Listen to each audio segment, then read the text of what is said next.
Aprendendo com o Pai. O que nós aprendemos com o nosso Pai?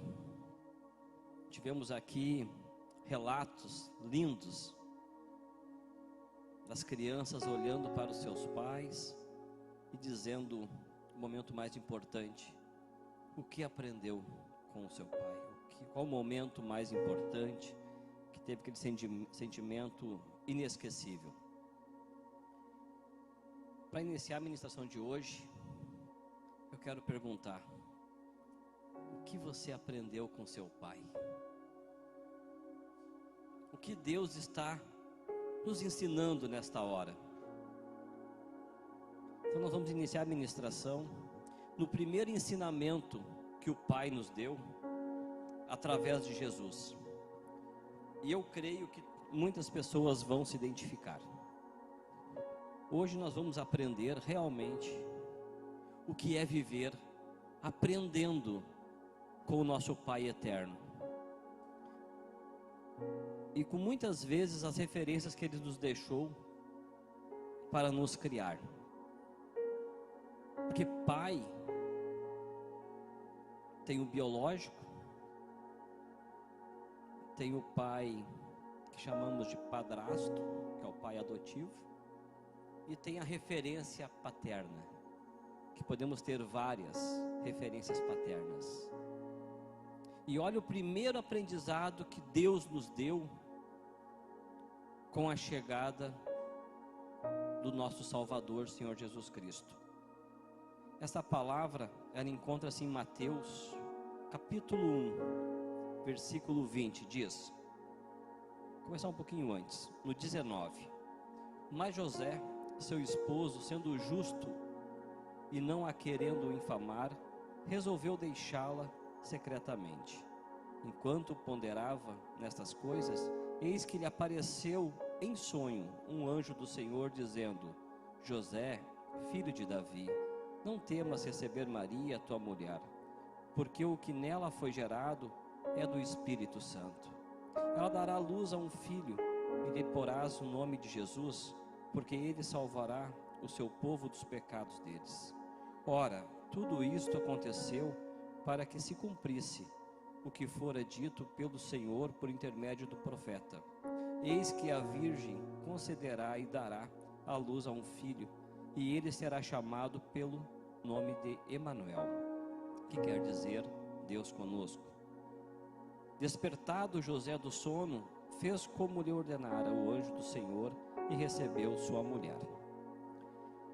Aqui, irmãos, é o primeiro aprendizado de Deus sobre as nossas vidas, onde Ele está dizendo que José, sendo justo, Deus elegeu um homem justo na terra para ser referência paterna para o nosso Deus, Senhor Jesus Cristo.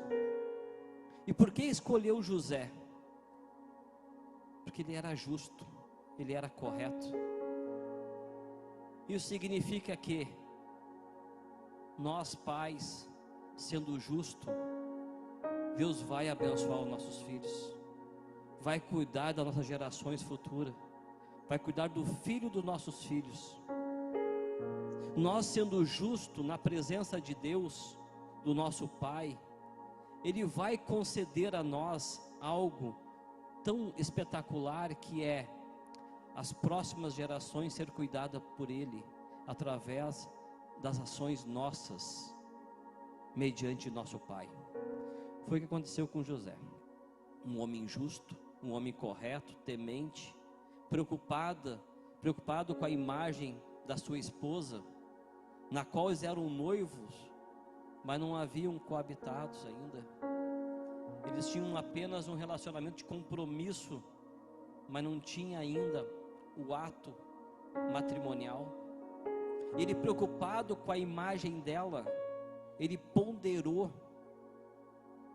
Ele não saiu tomando medidas com a cabeça quente, sem ter a direção de Deus. Imagina nós, noivos, sem ter tocado na noiva, e ela diz que está grávida. Como homem, é difícil analisar uma situação dessa, porque muitas vezes a nossa justiça não está na presença do Espírito Santo, está na presença do homem. Mas ele teve uma preocupação antes do Senhor Deus, do Pai, dizer para ele através do sonho do que estava acontecendo. Ele teve ponderação, ele estava avaliando o que iria fazer para não trazer a imagem negativa para a sua noiva. E aí o anjo do Senhor disse para ele o que estava acontecendo, e a partir daí ele obedeceu, e nesse princípio começou a nossa salvação fazer parte da terra, da humanidade, que aí nasceu o Messias. Então, através de um homem justo, as gerações futuras foram salvas. E se o José não fosse um homem justo, Deus ia eleger outro homem justo. Então, para nós termos a bênção sobre a nossa vida, as nossas futuras gerações, precisamos sim obedecer a Deus, ser justo mediante seus princípios e aprendendo com Ele a cada amanhecer, porque a partir daí, tudo aquilo que Deus tem para nós vai ser derramado em galardões para nossas gerações futuras. E onde colocarmos a planta dos nossos pés, lá será abençoado. Onde nossos filhos também colocar a planta dos pés, lá também será. Mas ele não era o pai biológico de Senhor Jesus, mas foi a referência paterna para ele. Foi o que criou, o que trouxe orientação como menino. Foi o que buscou o alimento que trouxe para dentro de casa. Foi o que vestiu. Foi o que instruiu. Foi o que trouxe para ele o discernimento de criança. Foi um grande homem na história. Foi um grande homem, um grande exemplo para nós homens, para nós humanidade. Que um homem justo perante Deus, ele não tem limites, ele tem apenas sucesso. E todos nós buscamos muito sucesso, muito sucesso. E Deus vai dar sucesso para quem é justo, para quem conhece o seu entendimento da palavra, para quem conhece o seu amor. Vamos agora, irmãos, para Salmos 127. Nós vamos hoje entender como é viver aprendendo com Deus.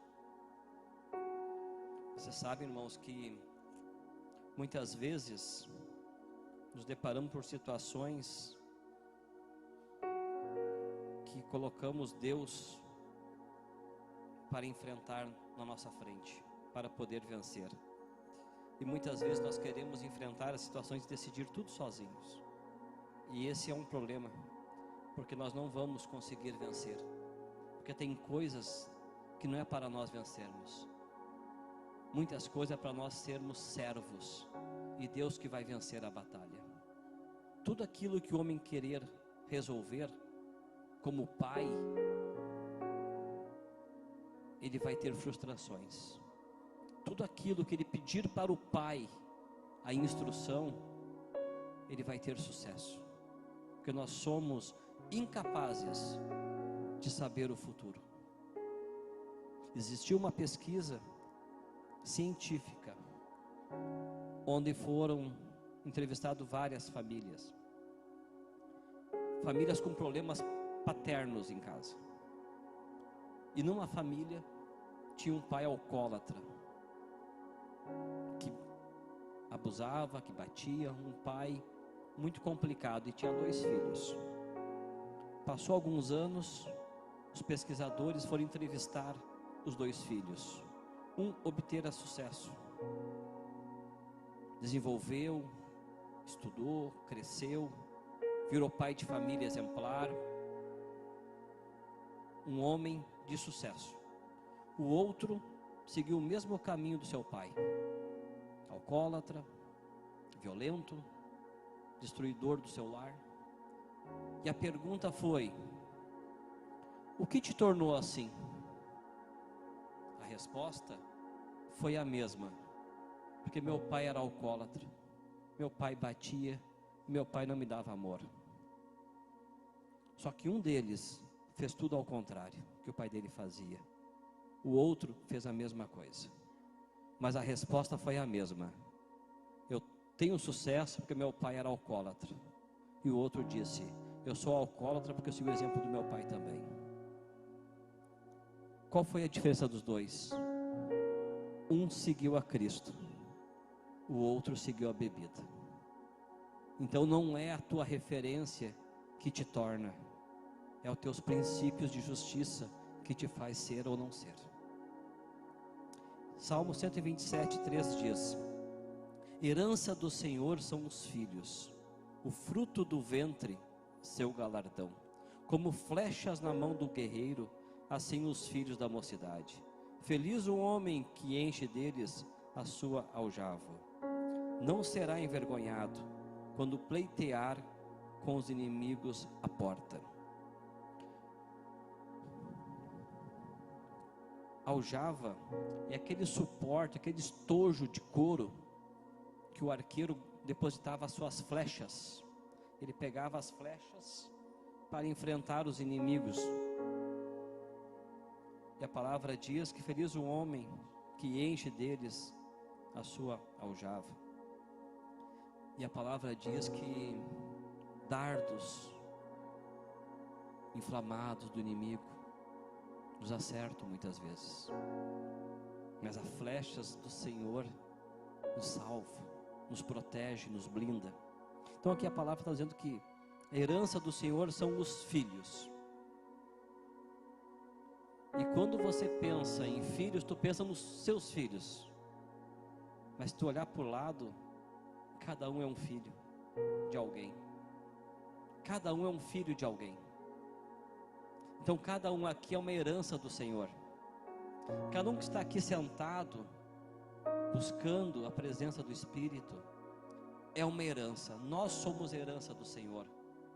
Porque a palavra diz, a herança do Senhor são os filhos.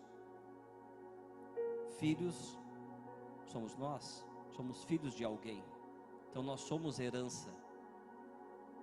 E para estarmos aqui, teve alguém que dobrou os joelhos e orou. Porque o convencimento vem pelo Espírito Santo de Deus. Ninguém se converte por consciência própria. Quando o nosso Deus nos ensina, o nosso Pai, Ele nos ensina através do Espírito Santo. E o Espírito Santo é que traz o convencimento. E para sermos herança do Senhor, e não maldição do mundo, nós precisamos estar depositado na sua presença. Para que possamos enfrentar a cada dia o seu devido mal. Basta o seu dia para trazer o seu próprio mal. Mas como guerreiros e arqueiros, temos as flechas. E as flechas são as palavras de sabedoria do nosso Deus. Que possamos enfrentar os inimigos e flechar o mal, para que o mal não possa prevalecer em nossa presença. E feliz é o homem que enche deles sua aljava. Feliz o homem que consegue encher de flechas, de palavras, de fé, como José fez, para que ele fosse eleito a referência paterna do Messias. E é isso que precisamos entender, que ninguém aqui é qualquer pessoa, que ninguém aqui é qualquer um. Tu és importante, tu és alguém, porque tu é a herança do Senhor, porque tu é filho. E ninguém aqui presente é qualquer pessoa, ninguém. Olha o que diz João 15, 8. Quando ele vier, convencerá o mundo do pecado, da justiça e do juízo. Do pecado, porque não crerem em mim. Da justiça, porque vou para o Pai e não me vereis. No 13 diz: quando vier, porém, o Espírito da verdade, ele vos guiará a toda a verdade, porque não falará por si mesmo, mas dirá tudo o que tiver ouvido e vos anunciará coisas que hão de vir.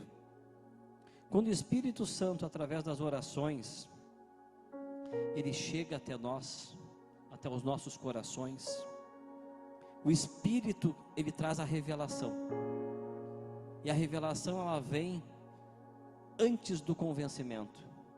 O primeiro convencimento que o Espírito nos traz é o convencimento do pecado, o convencimento dos erros.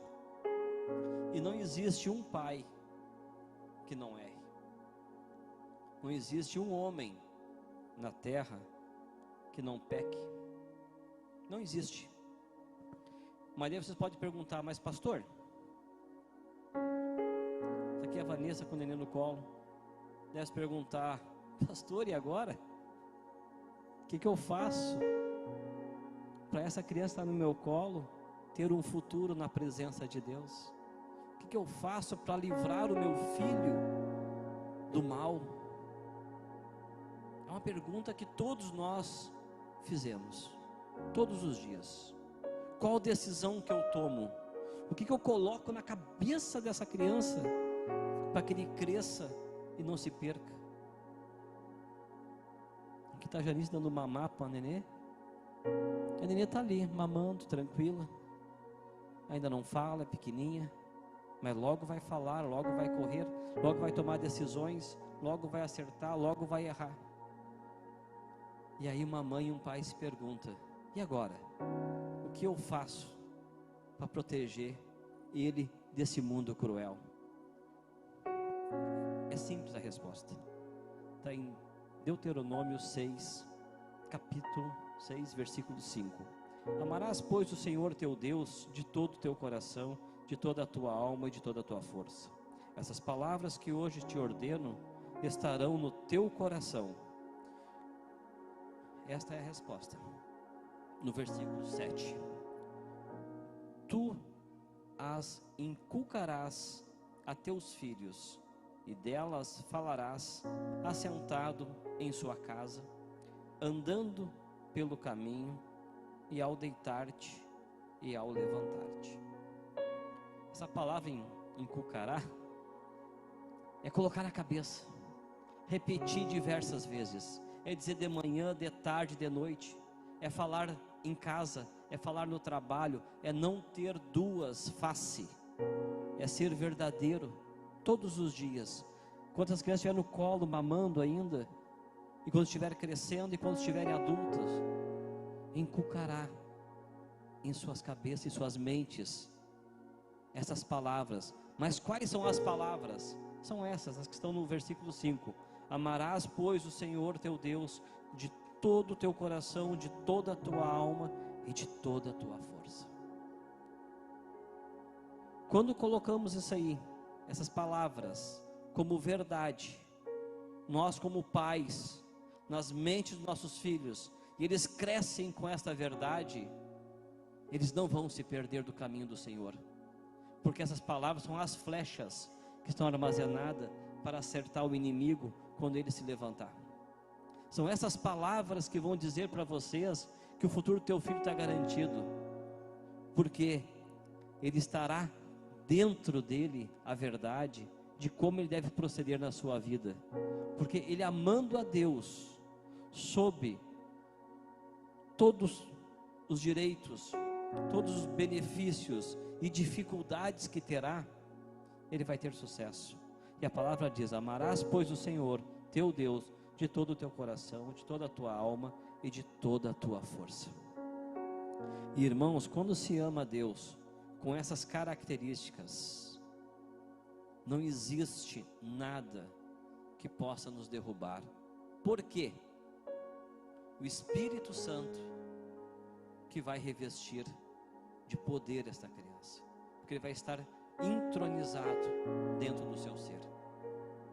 Quando uma pessoa está com o Espírito Santo dentro, conectado a sua alma e ao seu corpo, não existe nenhum mal que irá atingir, nem mesmo a morte, porque aí está selado no livro da vida a eternidade com Deus. E para nós é isto que vale, que quando nós não estivermos aqui, os nossos filhos deverão tomar as decisões certas, para que os filhos dos seus filhos tenham também o privilégio de conhecer um Deus todo-poderoso, que nos cuida e nos guarda e nos dá a vida eterna. Assim como os patriarcas fizeram grandes coisas, como Abraão, que ouvindo de Deus uma direção, não hesitou, levantou de manhã, pegou seu filho Isaque e foi, sabendo que Deus ia salvar. Mesmo quando Noé construiu a sua arca durante muitos anos, e todo mundo disse para ele que aquilo ali era bobagem, que não ia acontecer nada, mas ele construiu a arca. E quem se salvou na arca? Ele e sua família. Quem quer entrar na arca para salvar a tua casa? Só que eu duvido, não está registrado, mas eu tenho plena certeza de que eles fizeram o que está registrado aqui, porque Noé não construiu a arca sozinho, a família ajudou, mas para a família construir a arca junto com Noé, ele cumpriu esse mandamento aqui, que é: tu as inculcarás a teus filhos, e delas falarás assentado na tua casa, andando pelo caminho, ao deitar e ao levantar-se. Enquanto construíam aquela arca, ele estava falando de Deus, ele estava falando como deveria amar a Deus, como iria acontecer o dilúvio, como ele tinha certeza daquilo. Porque quando uma pessoa, quando é adulta, tu não convence ela apenas com palavras vazias, tu convence ela pessoalmente, com uma convicção no teu coração, e a partir daí o Espírito Santo a convence de que aquilo é o melhor. E aconteceu que Noé salvou a sua casa dentro da arca. Eu creio que aqui todos têm no seu coração que também quer salvar a sua casa na arca da eternidade. Eu tenho certeza disso. E agora, irmãos, aconteceu uma outra situação interessante. Eu ouvi falar sobre Esdras. É um livro do Antigo Testamento. Esdras, ele era um professor de teologia, se fosse na atualidade, uma pessoa muito temente, conhecia a palavra, culto, e ele que estava responsável entre o translado de Babilônia e Jerusalém. E ele tinha muito relacionamento com os reis. Essa palavra está em Esdras, no capítulo 8, versículo 21. Olha o que aconteceu, o que esse pai fez. Esse que é um exemplo, mais um exemplo para nós pais, que devemos seguir. Olha o que Esdras fez. Então apregoei ali um jejum junto ao rio Ahava, para nos humilharmos perante o nosso Deus, para que pedirmos jornada feliz para nós, para nossos filhos e para tudo o que era nosso. Quando nós pedimos uma jornada feliz, nós queremos um futuro melhor para os filhos e para tudo que nós temos.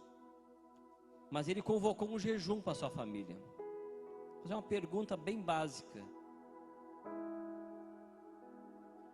Quando foi que nós convocamos um jejum familiar? Quando foi que nós, como pais, convocamos a família para jejuar por um propósito?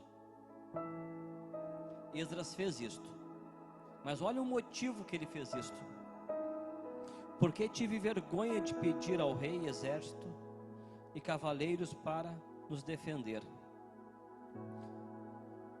No caminho, portanto, já lhe havia dito: a boa mão do nosso Deus é sobre todos os que buscam para o bem deles, mas a sua força e a sua ira contra todos os que o abandonam. Nós, pois, jejuamos e pedimos isto ao nosso Deus, e Ele nos atendeu. Aqui, meus irmãos, aconteceu uma situação muito interessante. Ele estava fazendo o translado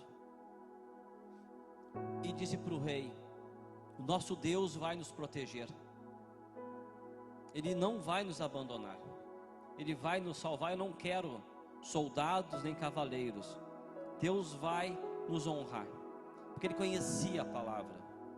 E quando aconteceu uma situação de que ele precisava tomar algumas decisões, ele não foi buscar ao rei o recurso de dizer para ele: me envia agora teus soldados, porque ele conhecia a palavra.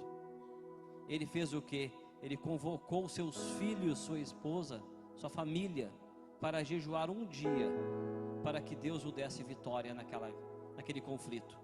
Porque ele tinha vergonha de voltar atrás, mas ele não tinha vergonha como homem, ele tinha vergonha porque ele disse para o rei que Deus iria abençoar. Foi este o motivo que ele não procurou o rei. Ele não foi preocupado: o rei vai falar mal de mim. Não, ele não quis envergonhar o nome do pai. E ele disse: não, nós vamos jejuar e vamos enfrentar, porque eu não posso voltar para o rei e dizer: me envia soldados e cavaleiros, porque eu disse para ele que o Senhor Deus iria nos proteger e nos salvar. Ele estava preocupado em honrar o nome do pai, e quem honra o nome do pai tem vitória. Esta é a diferença, irmãos.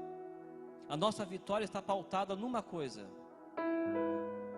honrar o nome do nosso pai, honrar o nosso nome que ele foi dado a nós como Senhor e Salvador. É isso que precisamos honrar. Nós nada somos, nada podemos, desde que não acessamos a eternidade, ao poder absoluto de Deus. Nesse dia de hoje, que se comemora o Dia dos Pais, nós comemoramos de duas maneiras esse dia: em forma de cruz, na horizontal, Pai com letra minúscula, que somos nós; na vertical, Pai em letra maiúscula, que é o Deus. E é esse Pai que nós devemos ser justo, entender e não retroagir perante o inimigo.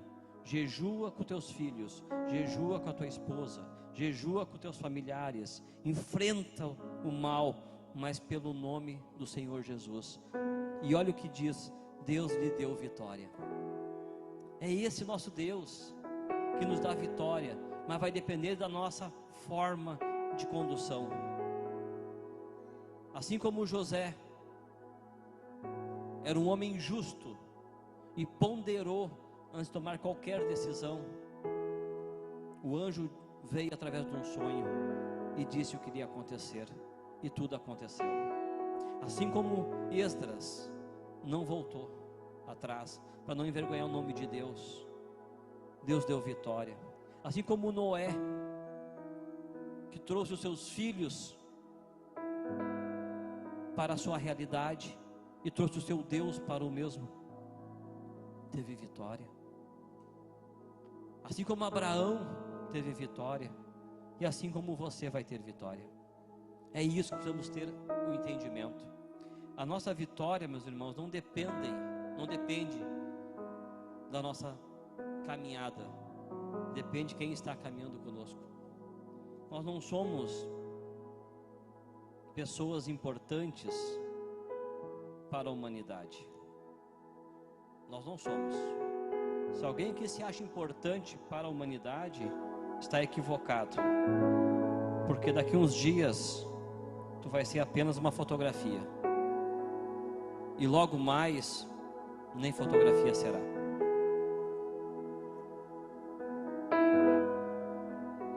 Há muitos anos atrás eu ministrei uma palavra e eu disse: quando visitarem um cemitério, olhe uma lápide, tem duas datas e um tracinho no meio, a data do nascimento e a data do falecimento.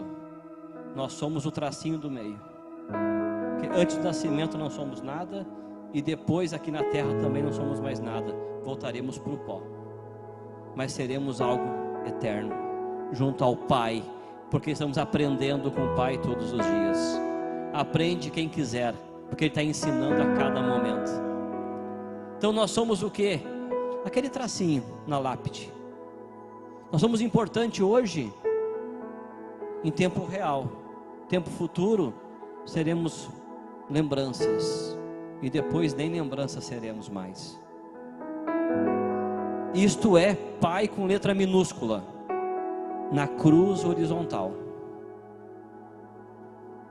Mas lá nos dizia que nós somos herança do Senhor. Herança do Senhor são seus filhos. É quando falamos em Pai na vertical, nós olhamos para cima, enxergamos a grandiosidade dos céus e vamos ver que a eternidade nos aguarda, que não é temporária, não seremos um tracinho, seremos eternos, porque lá vai estar quem está nos ensinando, e o Espírito dele está em nós, porque quando o Senhor Jesus foi aos céus, deixou o Consolador para nos trazer o entendimento e o convencimento. Então não existe para nós tempo ruim, existe para nós decisões equivocadas. Um dos maiores ensinamentos que o Senhor Jesus nos deixou está em Mateus 6, onde os 3 primeiros pedidos ele trata sobre as coisas de Deus, sobre o seu nome, sobre o seu reino, sua vontade. Depois, os 4 momentos, ele fala sobre nós, sobre o alimento, sobre o perdão, e fala sobre proteção e sobre libertação. Então Deus, nesses versículos que eu vou meditar com vocês, com a igreja, Deus nos dá outra lição. Primeiro, Ele se apresenta. Depois, Ele diz de onde Ele é. Ele fala da sua soberania. E depois Ele fala de nós. Então, meus irmãos, em primeiro lugar, Deus. Segundo lugar, nós. Mas Deus nos traz a provisão de tudo. Olha o que diz aqui. Esses versículos são, acho que são os versículos mais falados no mundo, de toda a Bíblia. Ele está em Mateus 6, 9, que diz assim: Pai nosso, que estás nos céus, santificado seja o teu nome, venha o teu reino, faça a tua vontade, assim na terra como no céu. Até aqui ele falou dele. Quem é ele? Pai. De quem? Nosso. Ele é o teu Pai. Pai nosso. E continua: que estás nos céus. Aonde que Deus se encontra? Aonde está hoje habitado o Pai? Nos céus. Santificado seja o teu nome, venha o teu reino, faça-se a tua vontade, assim na terra como no céu. E as pessoas ainda querem fazer vontade própria. O ser humano tem a petulância de querer fazer do seu jeito. Não vai dar certo. Não podemos criar os nossos filhos do nosso jeito. Temos que inculcá-los com coisas santas. Não podemos, porque está aqui registrado. E quem disse, não fui eu, foi o nosso Pai. E logo depois ele diz no 11, sobre nós agora, as nossas preocupações terrestres, terrenas, as nossas pequenez humanas, diz: o pão nosso de cada dia dá-nos hoje,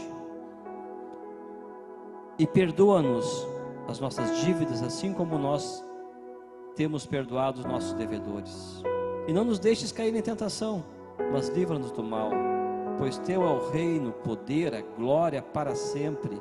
Amém. Essa oração do Pai Nosso, o Senhor Jesus deixou para nós. Não existe oração tão completa quanto esta. não existirá uma oração tão perfeita, porque ela foi ensinada pelo Senhor Jesus, no Espírito de Deus, onde Ele se revelou como teu Pai. Se alguém se sente órfão, é porque não conhece este Pai. Se alguém se sente entristecido pela ausência de uma referência paterna, um pai adotivo, um pai biológico, não sabe ainda que este Pai existe, porque Ele fala: Pai nosso. Tu tem um Pai, tu não é órfão de Pai, tu tem um Pai que te ama, que te dá o pão, que te perdoa, que te livra de todo o mal, que te dá o amor, te dá o afeto, e Ele diz para ti: te encuca na tua cabeça, criatura, coisas santas, me ama de todo o teu coração, de toda a tua alma, de toda a tua força.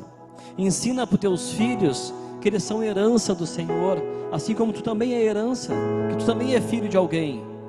Não é os teus filhos são herança, a palavra diz que os filhos são herança. Então tu é filho de alguém, tu também é uma herança de Deus. Tu tem valor para Deus, tu tem valor para a Santíssima Trindade.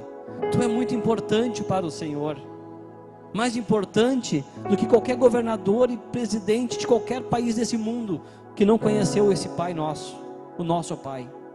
Que quando uma pessoa tem na humanidade divisas de profissões, de intelecto, para Deus ele não tem nada, porque essa pessoa, não conhecendo Deus, não aceita essa paternidade.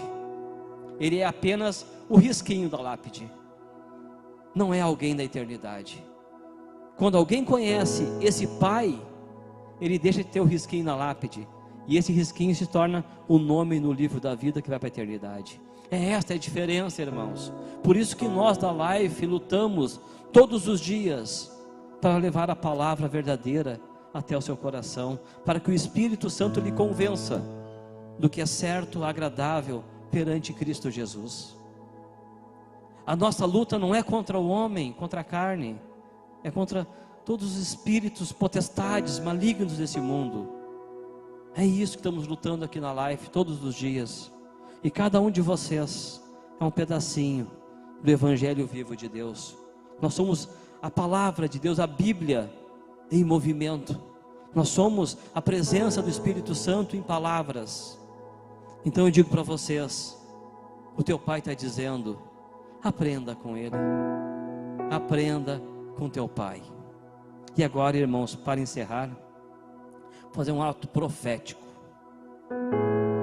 Nós vamos fazer um corredor só de pastores e presbíteros, representando a paternidade de Pai, porque nós devemos ser pastores em nossas casas, convocando nossos filhos e esposas para jejum, para enfrentar tudo aquilo de mal que está aguardando no dia de amanhã, porque basta o seu dia, o próprio mal.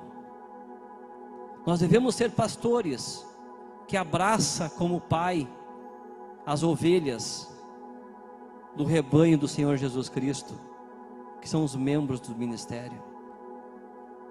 Nós devemos ser pastores e pai com letra minúscula, e necessitamos aprender com o nosso Pai o que diz o nosso Pai, Pai nosso.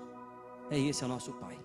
Então, a partir de agora, se alguém se sentir ainda órfão de pai, é porque realmente não quer entender a grandiosidade que é ser filho de Deus. Simples assim. Mas nós estamos aqui, dia após dia, para levar o Evangelho verdadeiro para o seu coração, para provocar o arrependimento e o amor de Deus no seu coração, e abrir a mente e o coração para dizer: Pai, eis-me aqui, um pecador, me perdoa, me salva e me ensina tudo o que eu preciso aprender para estar em breve na tua presença, Santo Deus. Amém?